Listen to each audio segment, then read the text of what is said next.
Welcome at last to week 48, book 48, Thomas Pynchon's Shadow Ticket, his ninth and most recent novel, published actually October 7th, which was what,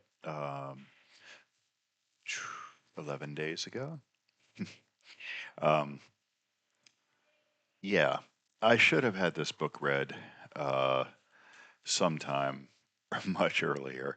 It's 300 pages, and yeah, it tells the story of a uh, detective who starts out in uh, Milwaukee and winds up in Fiume, uh, Yugoslavia, I think, in about 1930, 1931, something like that. I'm not 100% sure. There is at one point, it's mentioned that Roosevelt has just been elected president, but that's right at the end of the book.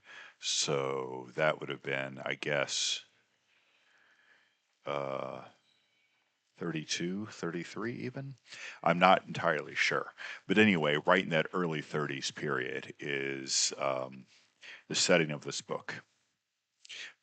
I think it is actually a little bit later. I think it is maybe 32, 33, because Hitler is mentioned and the Nazis are mentioned quite prominently in some places. Um, and fascists are mentioned quite a bit. Uh, it says at one point Mussolini has been in power for 10 years, and I'm not sure exactly what year Mussolini came to power, but around 1921, 1922 sounds about right to me.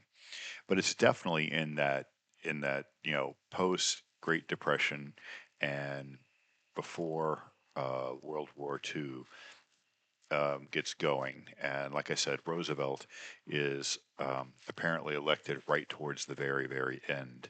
So that would put it in that very early 30s period. Um, okay, so it's about a detective. He starts out in Milwaukee, and his name is Hicks McTaggart, or is it Hicks McTaggart? Yeah, Hicks McTaggart. He's called Hicks for the most part. So honestly, every once in a while when it says McTaggart, it kind of throws you a little bit because there's so many characters in a Pynchon novel, even one this short, that when you encounter a name you don't see a whole lot, you always wonder, hey, am I encountering a new character? No, Hicks McTaggart. Although, like I said, he's normally called Hicks throughout. And he's a detective. He's in Milwaukee, and he gets caught up in looking for this young woman named Daphne Armont, who is apparently the heir of the daughter and the heir of the Al Capone of cheese, Bruno Armont himself. And of course, cheese is big in Wisconsin and Milwaukee, where this takes begins, right? So, that's where he's the Al Capone of. And okay, and then Al Capone is in Chicago. Al Capone's in jail, so that'd be another thing. When did Al Capone go to jail? That'd be another thing to date this. Um, but everyone calls this guy the Al Capone of cheese, and he's missing. And we get some history of his relationships with cheese and all this. And the main character, Hicks, he goes to Chicago and winds up in New York, and then basically gets shanghaied and put on an ocean liner heading to Europe. Has some encounters with a couple of spies or underground characters on this ship going to Europe. Gets to Europe, wanders around for a little bit in the Adriatic. So that whole sort of Yugoslavia, Czechoslovakia, Bosnia, it's the same kind of area that Pynchon seems to be fascinated with to some extent. And There is a character here, Lou Basnet, who might be familiar to those of you who have read Against the Day. Although this takes place after Against the Day, um, Lou Basnet, who was in he was in, I think, San Francisco at the end of that book with most of the other characters, has apparently moved back to Chicago, and so he's mentioned a couple of times. He plays a minor role, just a sort of walk-on role, kind of like Pig Bodine sometimes did in some of the earlier Pynchon novels, just sort of a character who wanders in and out of books. So and McTaggart's looking for Daphne now. So happens that he and Daphne knew each other. They had a brief moment which may have been romantic, maybe wasn't. No actual physical event took place, but maybe there were some feelings that didn't quite happen. He rescued her from a mental institution in a boat and sped across Lake Michigan and dropped her off with at um, a secret Indian reservation of the Ojibwe, or the Chippewa.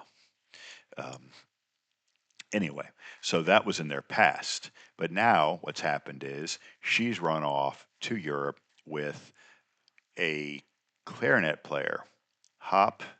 What is Hop's last name? Hop.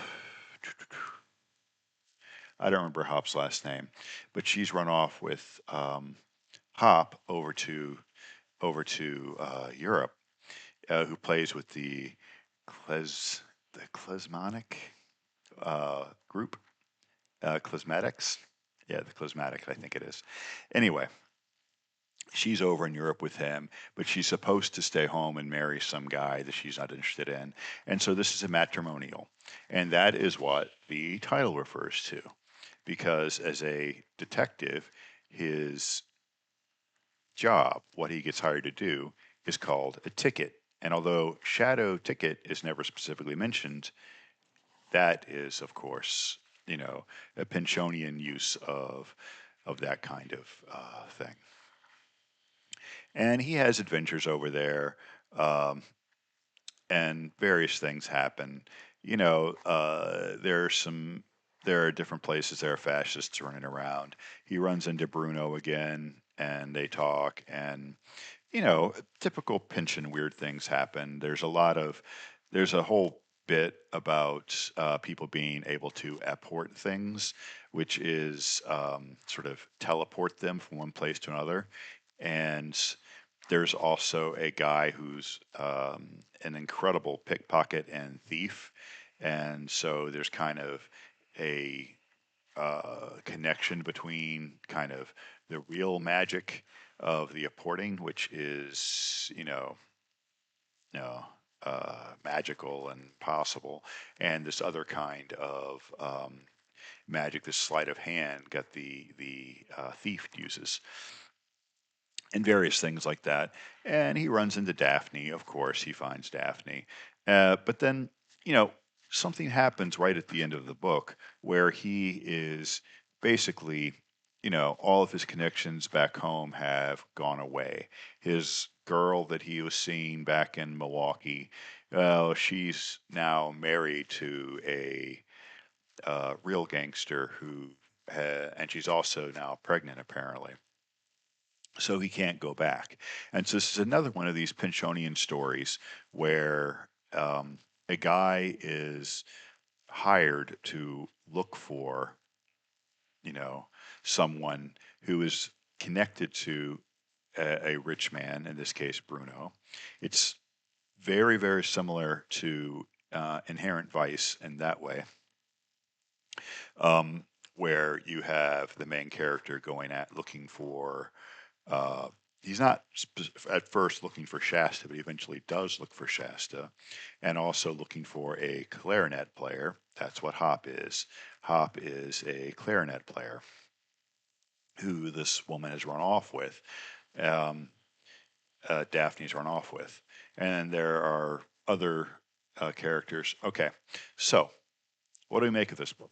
Well, tell you the truth, uh, I was confused more than I am in most Pynchon most of the way through this.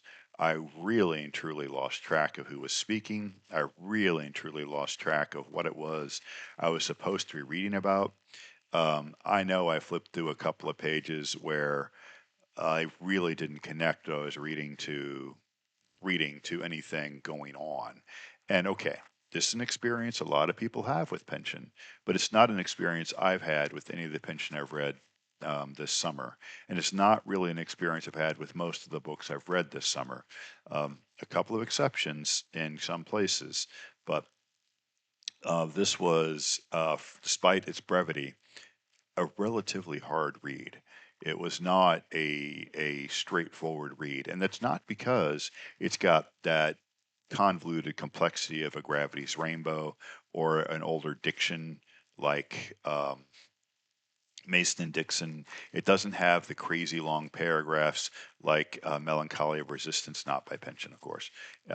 It doesn't have the very, very long, drawn out scenes and introspection of Proust. It's not the problem here. The problem is that this is just not his best book. That's all I can say. It's got its moment. It definitely does. And I did feel a little something towards the end. The end, I think, is ultimately satisfying. It ties up a lot of what you want tied up, and it works. But along the way, I think this is some of Pynchon's just not best writing. There are a couple of places where something happens, and then immediately after it happens, you get almost kind of a prosaic description of what happened.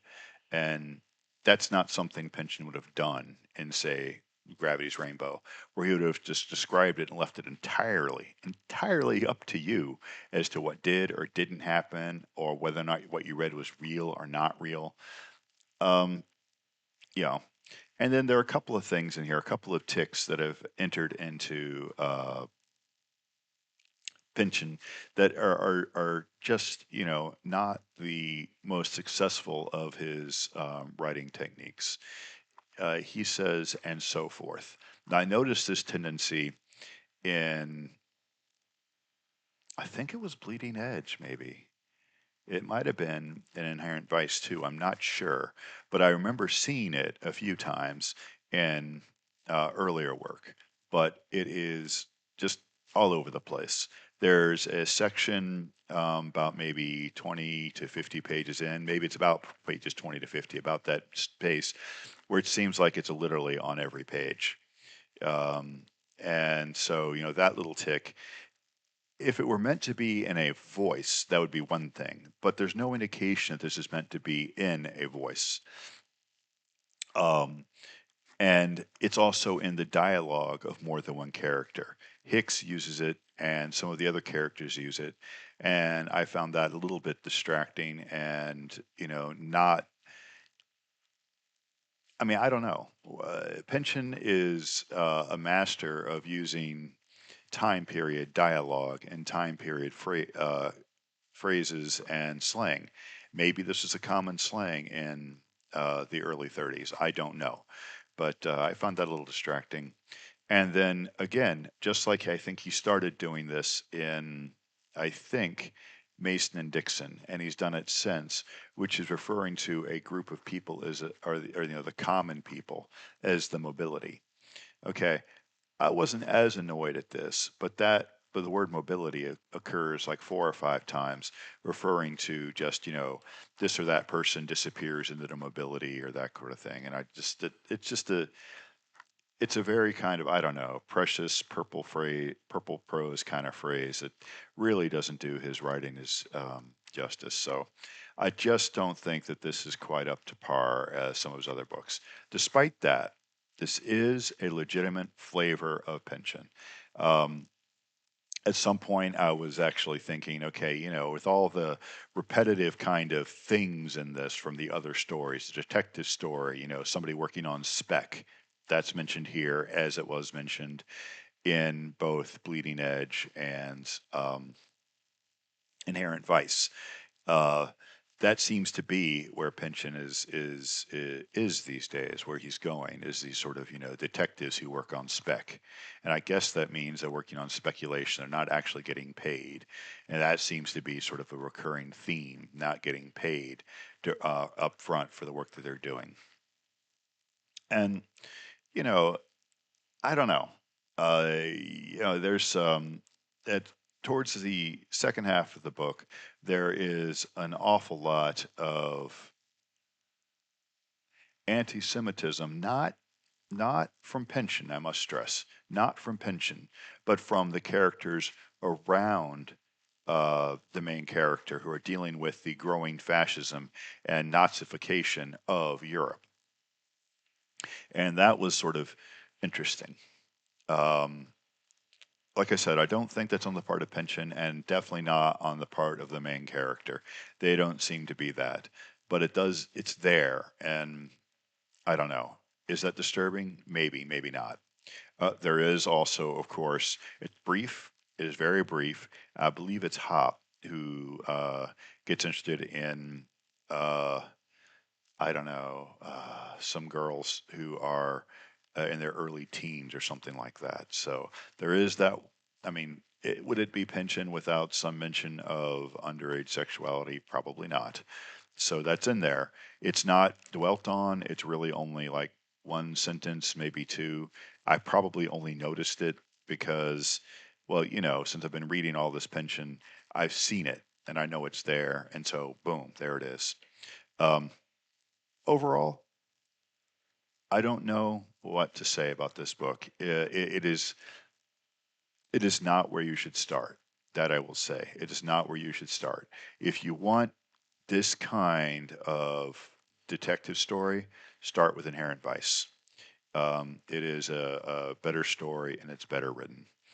Um, you can even start, if you really want, with a Crying Out Loud 49.